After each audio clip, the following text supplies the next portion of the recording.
Now, instead of waiting for international borders to reopen, Singapore needs to disrupt the status quo. And for tourism here, the next big moves lie in sustainable travel solutions, technological innovation and holistic wellness. Speaking at the Tourism Industry Conference today, Minister for Trade and Industry Chan Chun Sing said our tourism sector already faced disruption even before the pandemic. And the challenge is how Singapore will prepare for the long-term future. To that end, the government will pump $68.5 million into the Tourism Development Fund, on which businesses can tap if they want to explore new areas like sustainability. Mr. Chan also said that the tourism sector should leverage technology. And to support industry players in their digital transformation, STB launched its new innovation platform, the Tourism Technology Transformation Cube, that will serve as a go-to resource for these businesses. Meanwhile, we can all look forward to 4 new attractions from this year. Ice cream lovers, you'll be in for a treat with the Museum of Ice Cream opening in the second half of 2021. Located in the Dempsey area, visitors can enjoy multi-sensory installations like the sprinkle pool. For adrenaline junkies, not like myself, there'll be a new thrill ride in Clarke Quay. Touted as the tallest in Asia, the slingshot will see riders being catapulted almost 70 meters into the air, reaching a speed of 160 kilometers per hour. And for a romantic night out, look out for the SkyHelix Sentosa, where you can enjoy a drink on a rotating platform while taking in views stretching from Sentosa to the Keppel Bay area. The last one still in the works is a new attraction at the vacant site between Somerset Skate Park and Killiney Road. It's part of a plan to testbed new concepts in Orchard Road. Let's discuss this with Chairman of the Association of Singapore Attractions, Kevin Cheong. Good to see you again, Kevin. So what's your reaction to what Minister Chan Chun Sing and SGB CEO Keith Tan said today? Do you think the tourism revival strategy has changed? Well, I think the tourism revival strategy in terms of the destination strategy has not. It's going back to fundamentals. It's going back to the basics of what makes a destination. It's about authenticity. It is about celebrating what we as Singaporeans take for granted, what we as Singaporeans take as our everyday lives. So I think tourists wants to see what makes Singapore tick, what makes Singapore where it is today. So we need to celebrate our authenticity, present it, and like what Minister said, we need to market it that, we need to be able to promote that very well. How do you feel about the current state of our tourism industry, given that more measures have been relaxed and the Singapore rediscovers vouchers? Well, I think it is a real question that I'm asking myself.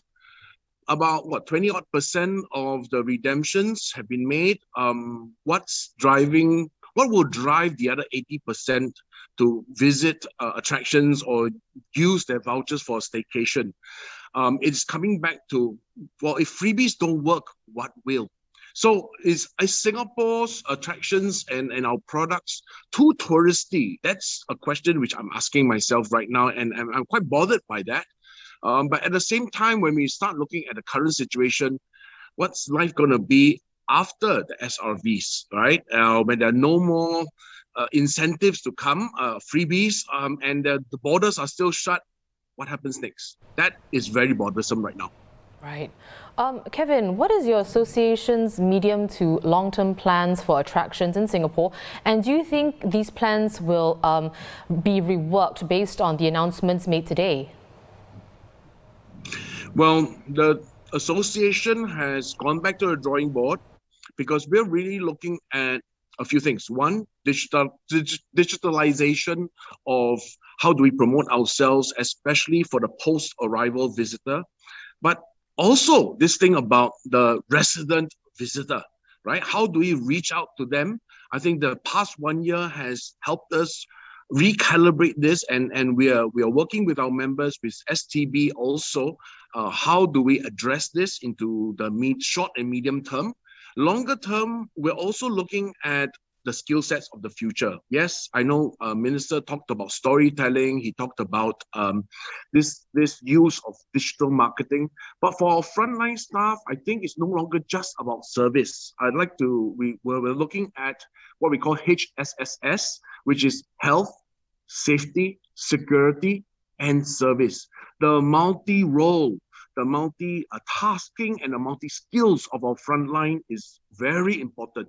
And we see that our frontline will become, or at least I believe now is emerging to be what we call the first responders. If there is a crisis, there is a situation, a pandemic, somebody who's ill, somebody needs help, our frontline service staff are actually our first responders. And that's where we're driving towards.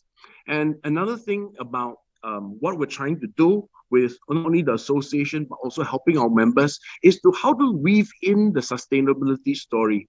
And how do we tell people about our sustainability efforts? Because now the visit to a visitor attraction needs to be multidimensional. It's not just about fun, but I think it's about mindful fun. It's about being conscious about what else can I do to contribute to the environment, about nature, conservation.